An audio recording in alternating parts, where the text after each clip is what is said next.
Bonjour, aujourd'hui on va faire une vidéo différente de celle d'habitude. On va revoir un CV qui sort de l'ordinaire. Ce qu'on va faire ensemble, c'est qu'on va revoir le CV de Thibaut, qui est un jeune diplômé d'école de commerce à Montpellier, qui a fait un CV en 7 pages, un CV type Born McDo, pour postuler justement chez McDo en tant que brand manager. On va se demander est-ce que c'était une bonne idée de faire ce CV, qu'est-ce qui va dedans, qu'est-ce qui ne va pas, et quels ont été les résultats, est-ce que c'était utile ou non, et est-ce que je vous recommande à vous de le faire.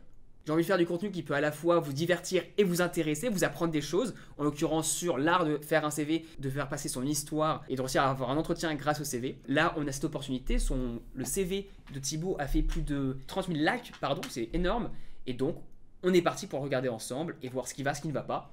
Pour ceux qui ne me connaissent pas, je m'appelle Thomas, je suis ingénieur. Le but, c'est d'aider le plus possible les étudiants à faire un bon début de carrière. Si vous aimez cette vidéo, mettez un like, ça m'aide pour le référencement de la chaîne sur YouTube. Abonnez-vous, activez les notifications, on est parti. Pour commencer, qui est Thibaut et qu'est-ce qu'il a fait? Thibaut, c'est un jeune diplômé de l'école de Montpellier Business School qui a postulé à un poste de chargé de communication social media et brand love sur le site de McDonald's. Il veut être pris, il veut se différencier, donc il a fait un CV de type Born qu'il a fait en 19 heures sur Photoshop. La première page saute aux yeux. Pour moi, elle est super. Qu'est-ce qu'on a? On a le McDo en grand, en jaune, en vert. On voit Maxi Best of Thibaut Hébert. On comprend qu'il y a un jeu de mots avec Maxi Best, voyez comme je suis, où ça reprend la thématique de McDo, venez comme vous êtes. On voit qu'il y a son nom. On sait rien de lui, mais ça intrigue. On a envie d'aller à la page suivante. En plus, ça respecte les codes couleurs. C'est différent, c'est dans la marque. C'est vraiment super, j'ai rien à dire là-dessus. Alors, on peut ne pas être d'accord avec les polices, avec l'utilisation du spacing, du fait qu'il n'y ait pas de photo en première page. Honnêtement, tout ça, c'est du bullshit. La première page est super, elle donne envie d'aller à la suite, c'est la seule chose qui compte. Ensuite, deuxième page, et là, tout de suite, il y a à la fois des bons éléments et du mauvais. Ce qui est bon, c'est qu'on a peu de concepts clés, on en a 6, on a son nom, on a la photo, c'est bien, et on a 6 informations qui sont censées 6 informations clés. L'idée est bonne, simple, efficace, rapide. Si on a 7 pages, on veut aller rapidement sur chacune des pages, on n'a pas envie de se perdre et de tout lire. Donc, qu'est-ce qui va mal? Ce qui va mal, c'est le 24 ans et né à La Teste de Bourg 33. Ça ne sert à rien.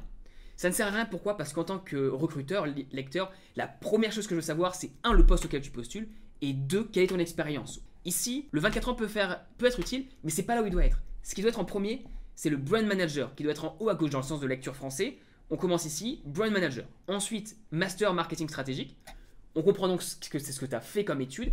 Et ensuite, 24 ans. Là, on peut se dire, ok, c'est un jeune qui a fait telle chose et qui fait faire tel poste.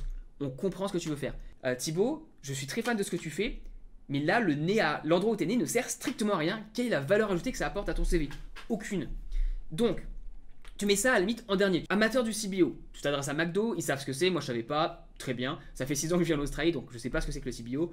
Mais ça marche pour eux. Donc ça, tu le mets en premier à gauche, très bien. Vis à Paris. Et là, il y a potentiellement une erreur, ça dépend. Si tu veux travailler uniquement à Paris, c'est bien parce que c'est-à-dire que tu réduis ton champ d'action. Si jamais ce n'est pas ça et que tu veux dire que tu es mobile, dans ce cas-là, ça sert à rien de mettre que tu habites à Paris parce qu'en fait, ça t'enlève toutes les autres boutiques. Ou si je vois ton CV et que je suis à Bordeaux, je vais me dire ah non, j'ai pas envie de le prendre forcément. Par contre, je pense que vu que tu postules à un poste de brand manager, c'est sûrement dans les headquarters qui sont à Paris, donc c'est sûrement une bonne idée. Troisième page, et là, tu fais quelque chose que je suis pas du tout fan. On va dire pourquoi. Ce que tu commences par faire, c'est que en haut, tu me mets mes favoris avec voyez comme je suis. On garde la même thématique, les couleurs, c'est super, top. On voit ce que c'est que CBO, nickel. Et ensuite, tu pars d'une page où avant, tu étais sur 6 points clés super simples à nous mettre en fait ton CV, ton vrai CV. Si je regarde à l'intérieur, hop, on voit que c'est un CV tout à fait standard que tu nous mets là.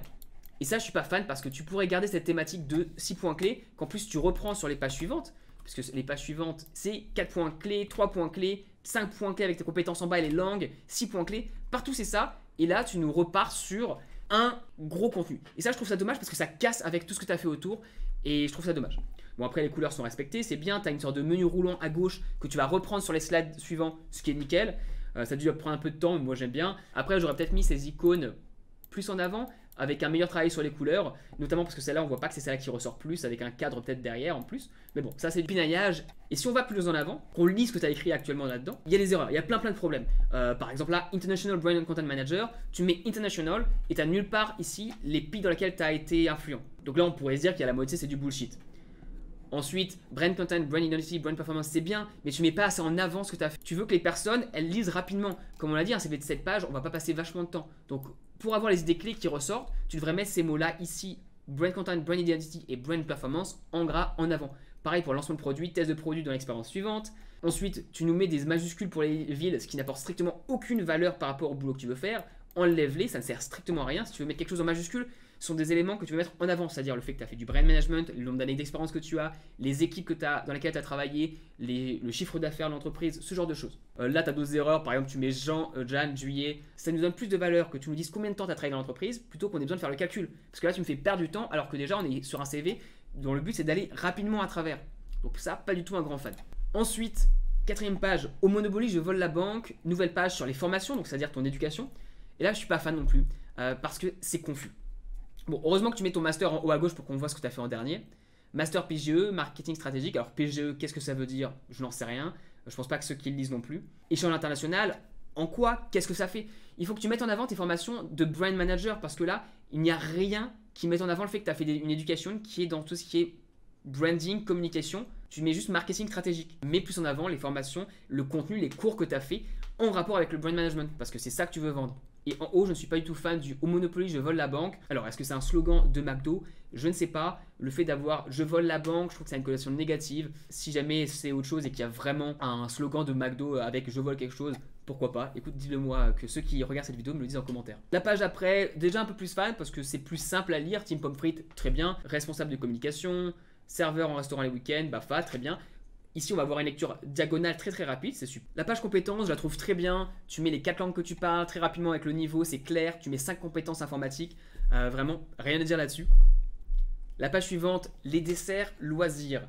Vous voyez comme je suis, hashtag capitaine, écoute, ça c'est super. Ça montre que tu as du leadership, c'est toujours des compétences appréciées par les recruteurs, donc vas-y. Football, automobile, jeux vidéo, origami, série animée, voyage. Là, je trouve ça un peu dommage. J'aurais vraiment aimé avoir plus de contenu là-dessus. Quel est le niveau que tu as ou qu'est-ce que tu as fait de différent là-dedans? Après, je trouve les images pas mal parce qu'à chaque fois, tu as mis McDonald's dedans. Donc ça, c'est top. Et enfin, résumé de la commande. Alors cette page, je la trouve vraiment tip-top. Elle est super parce qu'elle est claire, concise, efficace. Et j'aurais presque envie de te dire, tu aurais pu mettre cette page en première page. Parce qu'elle est quasi parfaite. On voit ton profil, que tu es jeune, que tu veux être brand manager, ce que tu veux faire. Ça, c'est la page qui fait call to action, qui donne envie à l'autre personne de te contacter. Super. Là où Thibaut il a fait la différence, c'est qu'il a publié son CV original sur LinkedIn avec son histoire, pourquoi il l'a fait et ce qu'il cherchait à obtenir. Ce CV a reçu de nombreux commentaires et on va en lire quelques-uns. On va réagir à 3 commentaires qui sont intéressants. Le premier c'est « J'ai un peu du mal avec ce genre de pratique, ça veut dire quoi? Est-ce qu'il faut redoubler, voire même tripler d'efforts pour ne serait-ce qu'avoir un entretien? Rien ne vaut la simplicité. » Ensuite, la question est de savoir si les personnes qui ne font pas ça perdent des points pour le même entretien. Cet avis a eu plus de 200 likes, c'est-à-dire qu'il y a beaucoup de personnes qui pensent comme ça. La réponse à ça, c'est que d'un point de vue global, oui, c'est pas forcément une bonne chose que pour chaque candidature, il faille passer des heures, en l'occurrence 19, à faire un CV original pour avoir ne serait-ce qu'une chance d'avoir l'entretien. Mais si tu cherches un job, c'est pas ce qui t'intéresse. Ton but, c'est d'avoir l'entretien. Donc si faire quelque chose en plus te permet de l'avoir, fais-le. En l'occurrence, il a pu faire à la fois un CV original, avoir de la portée sur les réseaux sociaux et en même temps développer son skill en Photoshop, ce qui fait qu'il fait 3 pierres d'un coup. La simplicité, c'est bien, mais si tu veux vraiment quelque chose, va le chercher et ne trouve pas d'excuses. Vas-y à fond.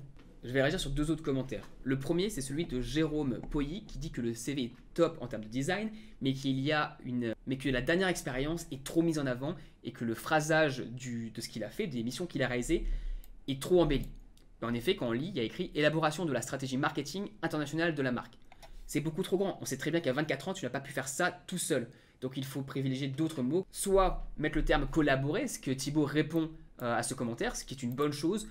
Ou bien mettre plus spécifiquement quel élément de la stratégie tu as toi mis en place. Par exemple, si s'agit de la stratégie sur le sud-ouest ou bien en Allemagne, sur une gamme de produits. Tout ça te permettrait de mettre en avant ce que tu as fait réellement sans que ça paraisse too much. Dernier commentaire sur lequel je voulais réagir, c'est sur la longueur du CV. Alors oui, un CV qui fait plus de 2 pages, c'est un CV qui est trop long. Mais en l'occurrence, ce n'est presque pas un CV, ça s'apparente plus à un portfolio. Et un portfolio, ça fait entre 5 et 20 pages et ça montre l'étendue des compétences de la personne, notamment en le design, en architecture, pour les applications, etc. Donc oui, dans ce cas-là, cette page n'est pas handicapant. Au final, ce CV, oui, c'était une bonne idée. C'est un effort louable qui est différenciateur et qui t'a permis d'avoir un entretien. Et c'est tout ce qui compte. Alors oui, il y a des défauts dedans, ils sont liés à la fougue de la jeunesse, au fait que tu n'as pas encore une certaine maturité sur certains concepts, notamment concision, mais au final, tu as atteint ton objectif. Si d'ailleurs Thibaut, tu écoutes cette vidéo, cela me ferait plaisir de t'interviewer pour savoir qu'est-ce qui t'a donné l'idée de faire ce CV, comment tu l'as réalisé, qu'est-ce qui était difficile et ensuite l'entretien avec McDonald's, comment est-ce que ça s'est passé dans les coulisses. Pour tous ceux qui sont encore là à ce moment de la vidéo, je vous invite à mettre un like, à vous abonner, à souscrire un abonnement et à me dire ce que vous pensez de cette vidéo qui est différente, originale dans cette chaîne. Est-ce que vous voulez en voir plus? Dites-moi votre avis, ça me ferait très plaisir et je vous dis à bientôt pour la prochaine.